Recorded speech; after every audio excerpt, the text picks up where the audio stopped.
കേരളത്തിലെ ഏറ്റവും വലിയ 10 KSRTC ബസ് സ്റ്റാൻഡുകളെക്കുറിച്ചാണ് ഈ വീഡിയോയിലൂടെ നിങ്ങൾ കാണാൻ പോകുന്നത്.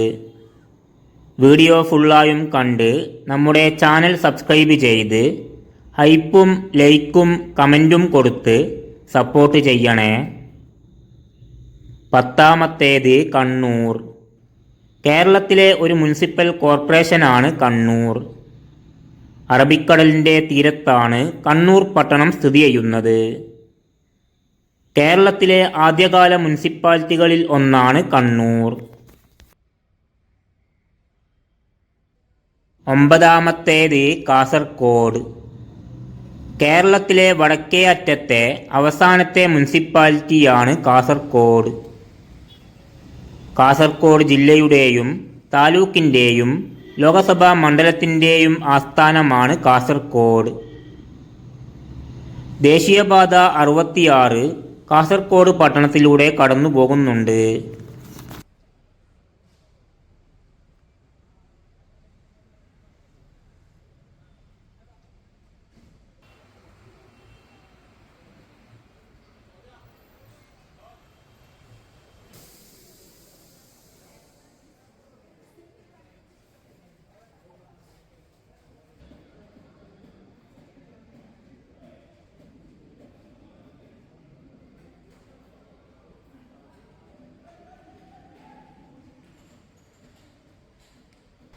എട്ടാമത്തേത് കൊട്ടാരക്കര. കൊല്ലം ജില്ലയിലെ പ്രധാനപ്പെട്ട മുനിസിപ്പാലിറ്റിയും വാണിജ്യ കേന്ദ്രവുമാണ് കൊട്ടാരക്കര. കൊട്ടാരക്കര താലൂക്കിൻ്റെ ആസ്ഥാനമാണ് കൊട്ടാരക്കര. മാവേലിക്കര ലോകസഭാ മണ്ഡലത്തിൻ്റെ ഭാഗമാണ് കൊട്ടാരക്കര. MC റോഡും കൊല്ലം തെങ്കാശി റോഡും കൊട്ടാരക്കര പട്ടണത്തിലൂടെ കടന്നു പോകുന്നുണ്ട്.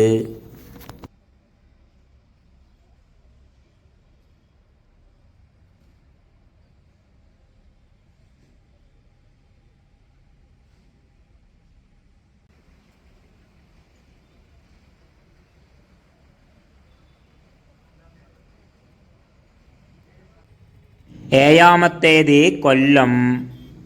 കേരളത്തിലെ ഒരു മുനിസിപ്പൽ കോർപ്പറേഷനാണ് കൊല്ലം.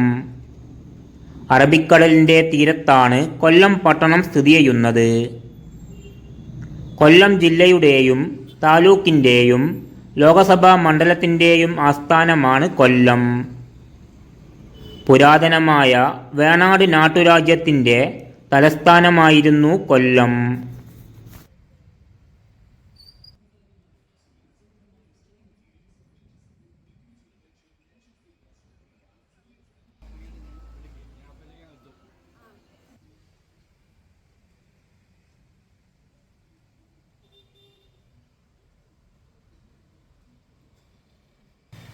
ആറാമത്തേത് പാലക്കാട്.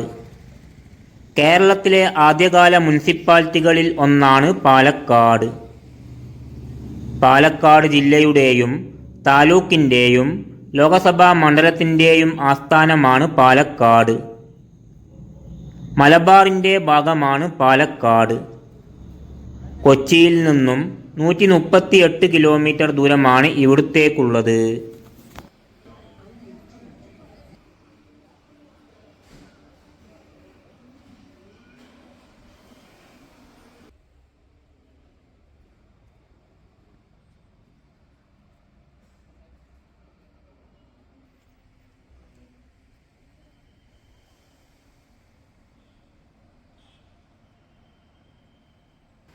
അഞ്ചാമത്തേത് കോട്ടയം.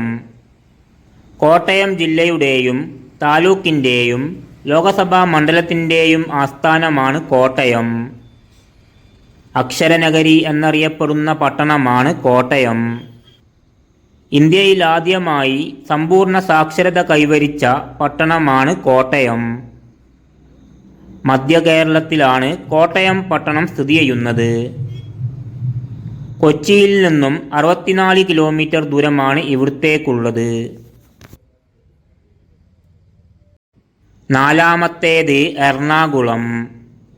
എറണാകുളം ജില്ലയുടെയും താലൂക്കിൻ്റെയും ലോകസഭാ മണ്ഡലത്തിൻ്റെയും ആസ്ഥാനമാണ് കൊച്ചി. കേരളത്തിലെ ഏറ്റവും വലിയ പട്ടണമാണ് കൊച്ചി. ദക്ഷിണേന്ത്യയിലെ പ്രമുഖ പട്ടണമാണ് കൊച്ചി.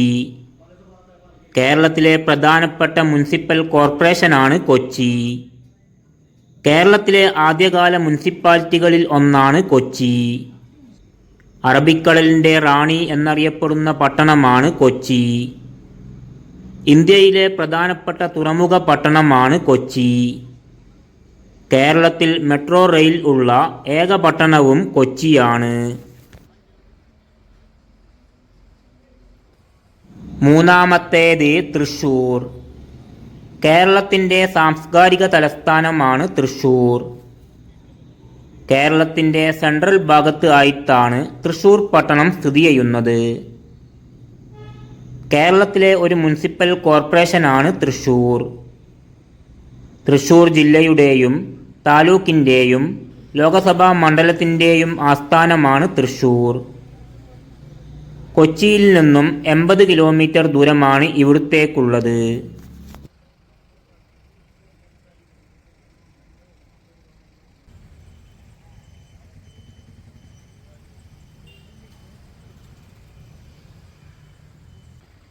രണ്ടാമത്തേത് കോഴിക്കോട്. കേരളത്തിലെ ഏറ്റവും വലിയ മൂന്നാമത്തെ പട്ടണമാണ് കോഴിക്കോട്. കാലിക്കറ്റ് എന്ന പേരിലും ഈ പട്ടണം അറിയപ്പെടുന്നു. കേരളത്തിലെ പ്രധാനപ്പെട്ട മുനിസിപ്പൽ കോർപ്പറേഷനാണ് കോഴിക്കോട്. അറബിക്കടലിൻ്റെ തീരത്താണ് കോഴിക്കോട് പട്ടണം സ്ഥിതി ചെയ്യുന്നത്. കേരളത്തിലെ ആദ്യകാല മുനിസിപ്പാലിറ്റികളിൽ ഒന്നാണ് കോഴിക്കോട്. മലബാറിലെ ഏറ്റവും വലിയ പട്ടണമാണ് കോഴിക്കോട്. കോഴിക്കോട് ജില്ലയുടെയും താലൂക്കിൻ്റെയും ലോകസഭാ മണ്ഡലത്തിൻ്റെയും ആസ്ഥാനമാണ് കോഴിക്കോട്.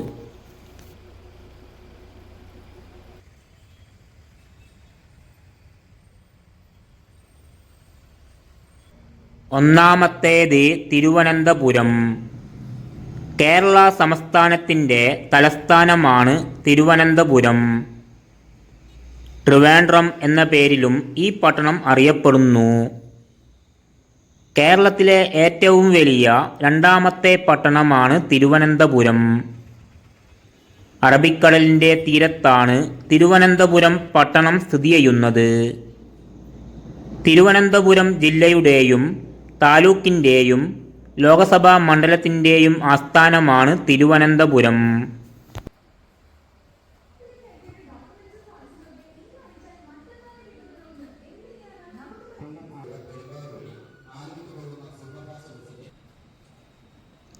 ഈ വീഡിയോ ഇവിടെ വെച്ച് അവസാനിക്കുകയാണ്.